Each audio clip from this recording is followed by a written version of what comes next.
What your dead relatives see transcends flowers and tears.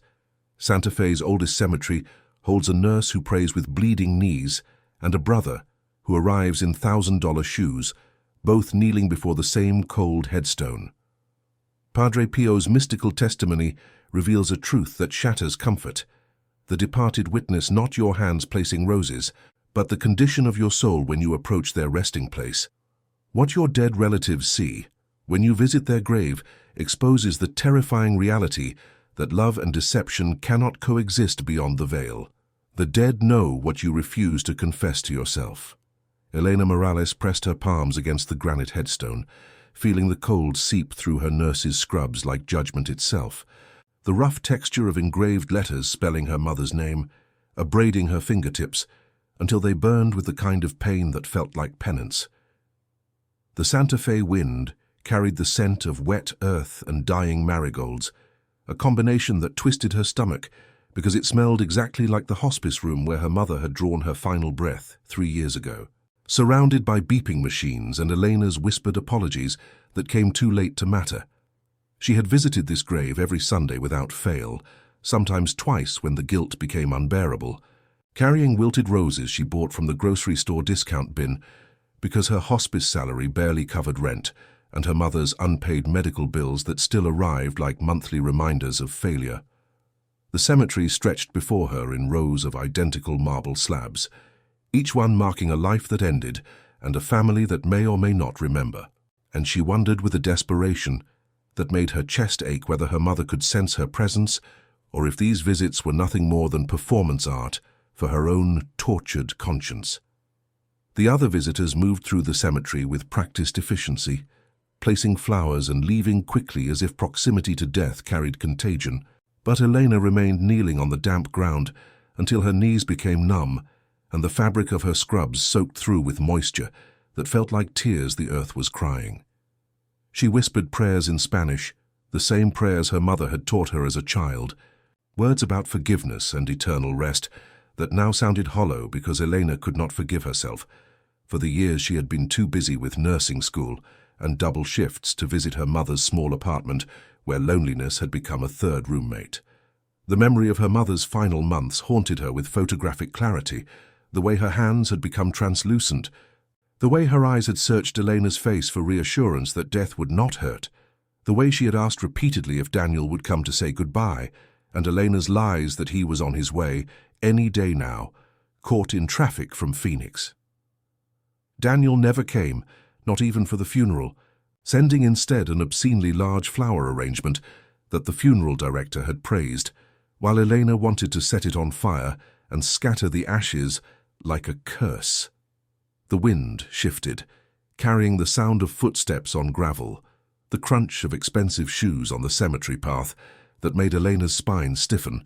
with an awareness she could not explain, a primal recognition that danger approached disguised as family. She did not turn around because she already knew who walked toward her with measured steps, the same measured steps he had used as a child when approaching their father to ask for money,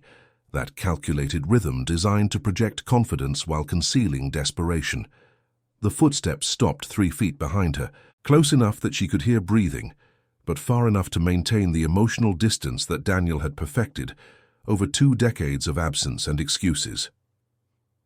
Elena's hands curled into fists against the headstone, dirt embedding itself beneath her fingernails like evidence she wanted to carry away,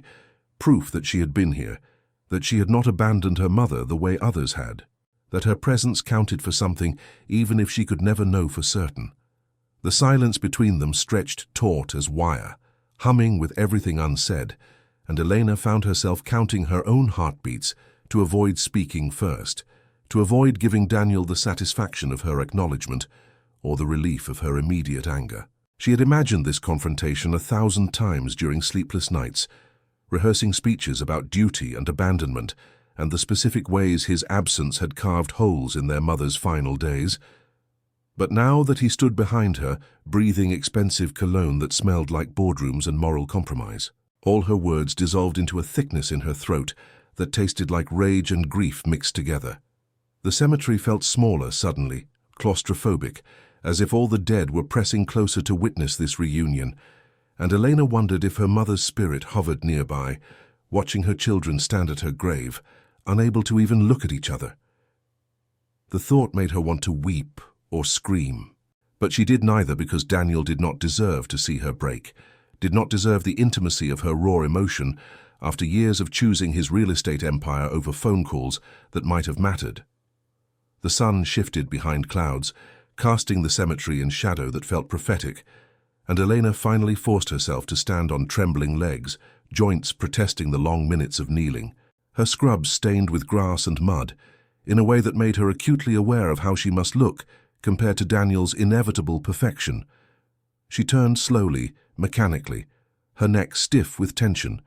and there he was, her brother, who looked like a stranger wearing a familiar face.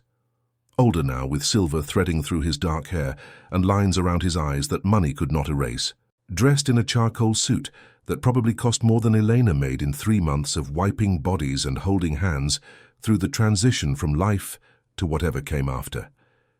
His expression was carefully neutral, the same mask he had worn at their father's funeral 15 years ago, when he had stayed for exactly 40 minutes before citing an urgent business call, and Elena felt her stomach turn with the realization that he had not come here for their mother,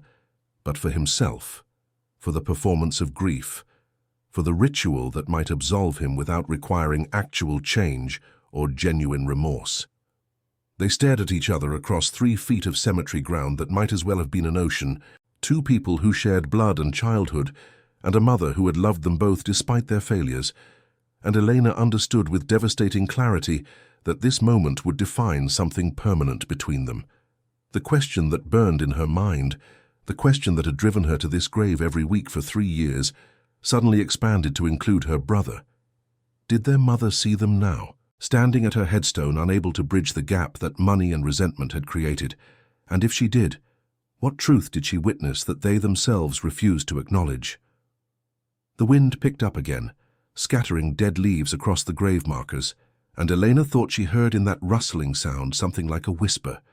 a voice she knew as well as her own heartbeat, asking both her children to remember what love actually looked like, before pride and bitterness transformed it into something unrecognizable. She wanted to believe that whisper was real, that connection persisted beyond death.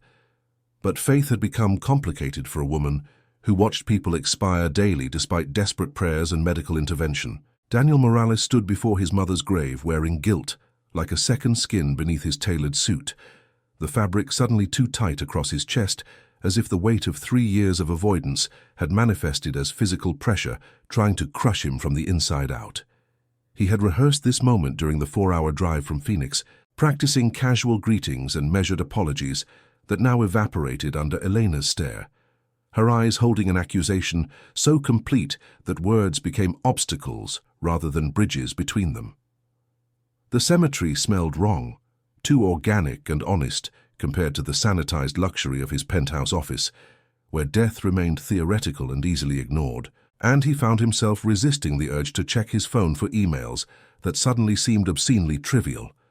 His gold watch caught the filtered sunlight, a flash of wealth that felt like a brand marking him as the son who had chosen accumulation over presence, and he lowered his wrist quickly, as if hiding evidence of a crime that everyone already witnessed. The grave itself seemed smaller than he had imagined, just a modest headstone with their mother's name and dates that reduced an entire life to numbers and engraved platitudes about loving mother and faithful servant. Words that told nothing of how she had worked double shifts at the textile factory to send both children to better schools, or how she had cried quietly in the kitchen when bills exceeded paychecks. Daniel had paid for this headstone, had selected the granite and approved the inscription from his office in Phoenix, without ever visiting the cemetery, without ever kneeling in the dirt the way Elena did now with mud staining her knees like stigmata. He wanted to explain that his absence had not been cruelty, but cowardice, that he had avoided his mother's dying, because witnessing it would have forced him to confront the years he had traded her phone calls for client meetings and ignored her birthday for acquisition negotiations. But explanations felt like insults when delivered over a grave to a sister, whose devotion made his neglect even more inexcusable by contrast. Eleanor's silence cut deeper than any accusation she might have screamed, and Daniel found himself cataloguing the ways she had aged in the 3 years since he had last seen her at a distance during their mother's funeral. Noting the exhaustion etched around her eyes and the silver threads in her black hair that spoke of stress and night shifts and the grinding poverty of caring professions that society claimed to value but refused to adequately compensate. She looked thinner than he remembered, her scrubs hanging loose on a frame that suggested too many skipped meals, and Daniel felt a surge of something between pity and rage, that he could wire her money but could never bridge the chasm of his abandonment with electronic transfers. He had sent her checks over the years, generous amounts that she had cashed without acknowledgement, and now, standing in this cemetery, he understood that the money had been another form of avoidance, a way to purchase absolution without requiring his actual presence or emotional vulnerability. The checks had been his mother's medical bills, his rent payments, his guilt offerings, but they had never been what Elena actually needed. A brother who showed up, who remembered, who carried his share of the grief instead of delegating it. The clouds shifted, and sunlight illuminated the headstone again, making the engraved letters sharp and unavoidable, and Daniel forced himself to read his mother's name fully for the first time since approving the inscription, forced himself to acknowledge that the woman who had raised him existed now only in memory and cemetery ground. He thought about the last conversation they had shared, a brief phone call 5 months before her death, where she had asked him to visit, and he had promised to come soon, a lie that had rolled off his tongue with practiced ease, because soon could mean anything, and therefore meant nothing. She had not called again after that, had stopped asking for what he clearly would not give, and her silence had been a mercy he did not deserve. He wondered now what she had thought during those final months, whether she had forgiven his absence, or whether disappointment had become another tumor growing alongside the one that killed her. The question haunted him, because it could never be answered, not with any certainty, not unless the dead really could see the living and judge them with the clarity that mortality strips away. Daniel's hands trembled slightly as he reached into his jacket pocket and withdrew a small velvet box, the kind that held expensive jewelry, and he knelt on the ground beside Elena without asking permission or waiting for invitation, his expensive trousers immediately absorbing moisture and dirt in a way that his dry cleaner would curse. Inside the box was their mother's rosary, the one she had carried for 40 years, the beads worn smooth by decades of prayers, whispered in hope and desperation and gratitude. He had found it in her apartment after her death, had taken it intending to keep it safe, but instead it had sat in his desk drawer for 3 years like evidence he could not bear to examine. Now he placed it gently at the base of the headstone, the beads catching light like tears made solid, and he felt Elena's sharp intake of breath beside him as she recognized what he had brought. The rosary looked painfully small against the granite, inadequate, a gesture that could not purchase forgiveness or resurrect lost time. But it was the only offering he had that carried actual meaning instead of monetary value. Elena's hand shot out and grabbed the rosary before Daniel could withdraw his own hand, her fingers closing around the beads with a possessiveness that made him flinch, and for a terrible moment he thought she might throw them back at him or crush them or condemn him with words that would shatter whatever fragile possibility of reconciliation existed between them. But instead she clutched the rosary to her chest, her breathing ragged, and whispered something in Spanish too quiet for him to hear, a prayer or a curse, or perhaps both simultaneously. Daniel watched his sister's grief manifest as physical trembling, watched her shoulders shake with the effort of containing emotion too large for any single body, and he understood with crushing certainty that he had not come here to honor their mother, but to ease his own conscience, to perform contrition without earning it. The realization made him want to flee, to return to Phoenix and the clean simplicity of profit margins and contract negotiations, but his knees seemed locked against the damp ground, as if the earth itself refused to release him until he faced what he had become, a man who measured success in acquisitions while abandoning the people who had loved him when he owned nothing. The wind died completely, leaving the cemetery suspended in an unnatural stillness that made both siblings acutely aware of their own breathing. And Elena finally spoke in a voice scraped raw by too many years of unanswered questions. She told Daniel about Padre Pio, about the mystical Italian priest whose stigmata bled for 50 years, and whose gift of reading souls had terrified even those who sought his blessing. She recounted how she had discovered his testimony about the dead during a midnight research spiral after a particularly brutal shift where 3 patients had expired within hours of each other, how she had been searching desperately for evidence that her cemetery visits mattered beyond psychological comfort. Padre Pio had claimed through letters and witnesses that the dead possessed a terrible clarity about the living,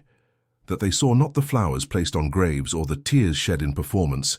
but the actual state of souls that approached their resting places, the genuine love or hollow guilt, the authentic grief or carefully constructed remorse designed for social consumption rather than spiritual transformation.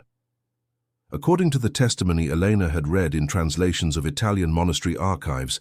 Padre Pio had described how the departed existed in a state of pure perception, stripped of earthly illusions, how they witnessed the living with the same penetrating vision that God used to weigh hearts at judgment. The dead knew when visitors arrived carrying real sorrow versus societal obligation, could distinguish between those who mourned genuinely and those who mourned the idea of loss while secretly relieved that duty had ended. They saw the brother who drove 4 hours wearing expensive gilt-like armor, saw past the tailored suit and velvet box, offering to the years of phone calls ignored and promises broken, saw the comfortable life built on foundation stones of convenient amnesia, and they saw the sister whose knees bled from kneeling, whose hands remained perpetually cold from touching the dying, whose devotion had calcified into resentment, disguised as faithfulness, whose weekly cemetery visits had become not love, but self-flagellation, proof of her superiority over those who abandoned and forgot. Daniel listened to Elena's words with growing horror that manifested as nausea, the kind that twisted his stomach and sent acid burning up his throat. Because her description of Padre Pio's testimony stripped away every comfortable narrative he had constructed about his choices. He had told himself that his mother understood his absence, that she had been proud of his success,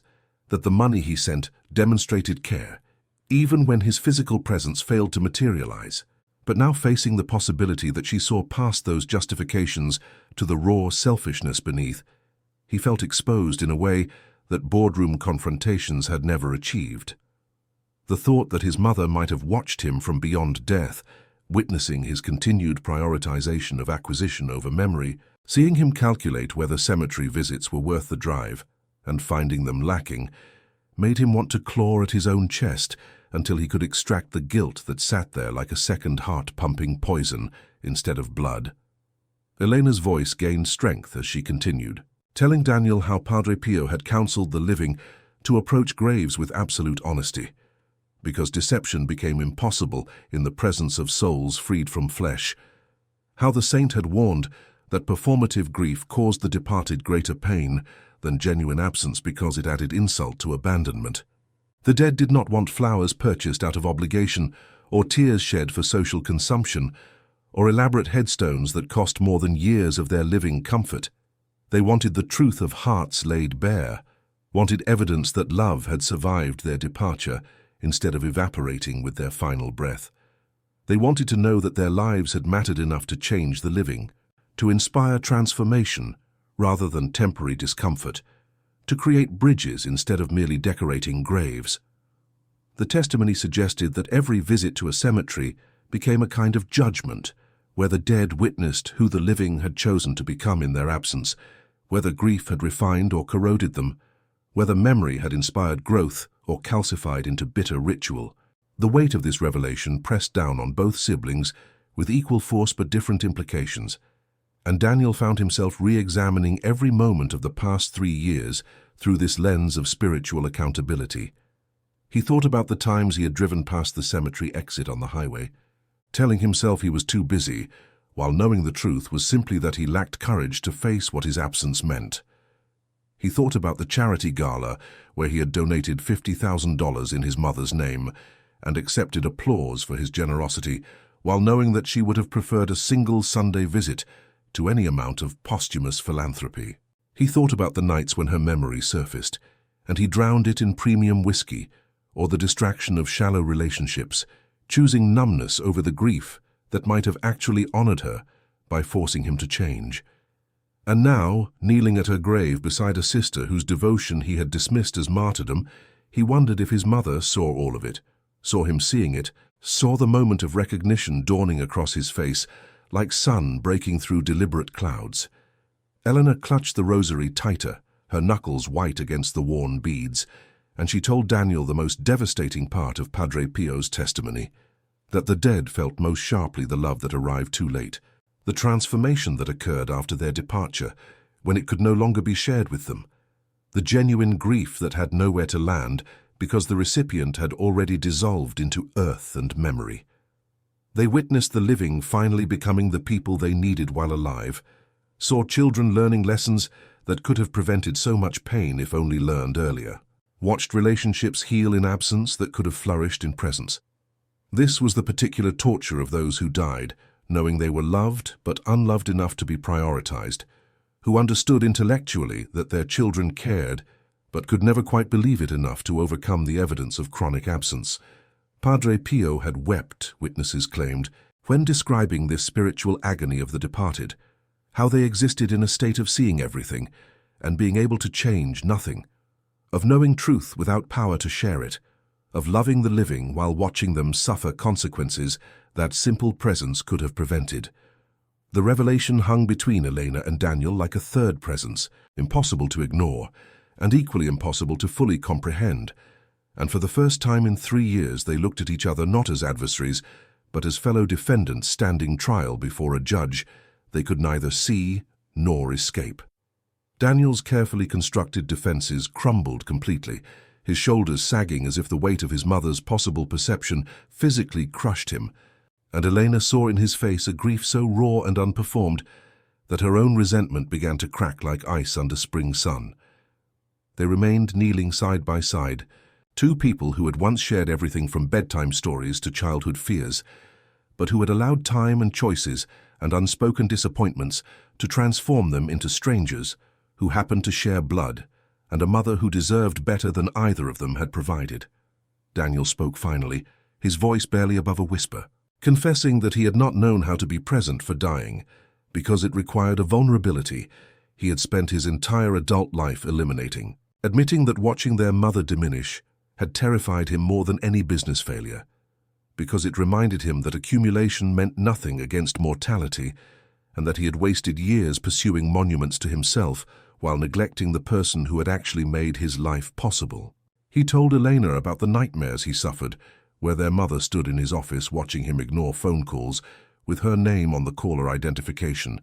how he woke up reaching for a phone that had stopped ringing years ago, how success had begun to taste like ash because the person he most wanted to impress no longer existed to witness his achievements. The confession poured out of him without editing or self-protection, a purging that left him shaking, and Elena recognized in his breaking the same grief she had been carrying alone for 3 years, the same crushing awareness that love had existed, but not enough, that care had been real but insufficient, that their mother had died knowing she was loved, but perhaps not loved enough to be chosen over lesser priorities. Eleanor found herself responding with her own confessions, admitting that her weekly cemetery visits had become less about honoring their mother and more about punishing herself, that she knelt at the grave not in love but in atonement for the resentment she had harbored while their mother lived, for the times she had felt burdened by caregiving responsibilities while Daniel escaped to Phoenix, for the anger that had poisoned her final months with their mother,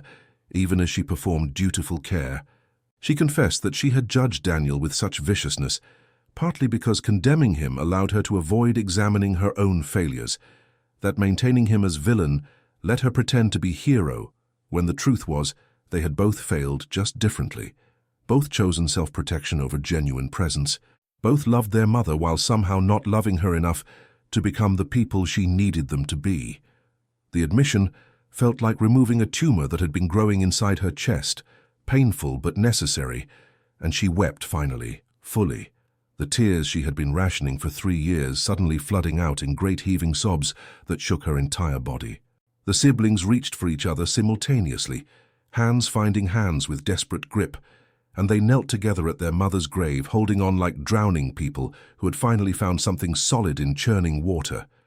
Daniel pulled Elena close, and she let him,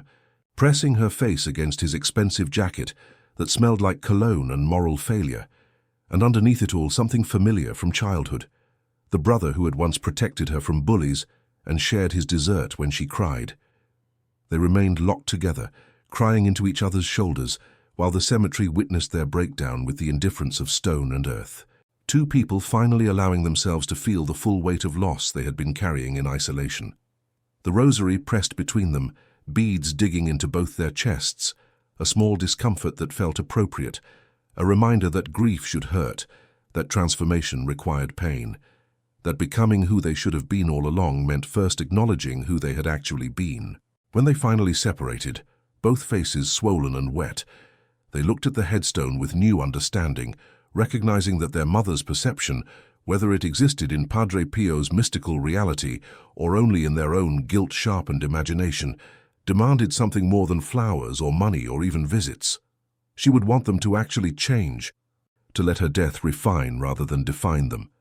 to transform grief into different choices moving forward, instead of merely performing remorse while maintaining comfortable patterns. Daniel found himself speaking promises aloud to the granite, vowing to visit monthly instead of never, to rebuild relationship with Elena instead of sending checks as substitutes for presents, to measure his life by connections rather than acquisitions. Elena spoke her own promises, committing to release the bitterness that had been corroding her devotion, to remember their mother with joy instead of only guilt, to forgive herself enough to actually heal instead of wearing grief like identity or weapon against those who grieve differently. The sun broke through clouds fully finally, illuminating the cemetery in golden light that made the marble headstones glow like promises, and both siblings felt simultaneously the possibility of transformation and the terror of it, the awareness that choosing differently meant admitting years of choosing wrong, that healing required first acknowledging the depth of the wound. They made plans before leaving, dinners together monthly, shared visits to this grave, conversations about their mother that went beyond apology into actual memory and celebration. Daniel offered to pay off Elena's medical school debt not as absolution, but as practical support for a sister he wanted back in his life. Elena invited him to join her volunteer work at the hospice, knowing that facing other people's dying might teach him the presence their mother had needed but never received from him. These were small gestures, insufficient to resurrect lost time, but they were honest attempts at becoming people who loved actively instead of theoretically, who chose presence over comfort, who finally understood that the dead witness not our words, but our transformation, not our promises but our choices, not our grief but our growth.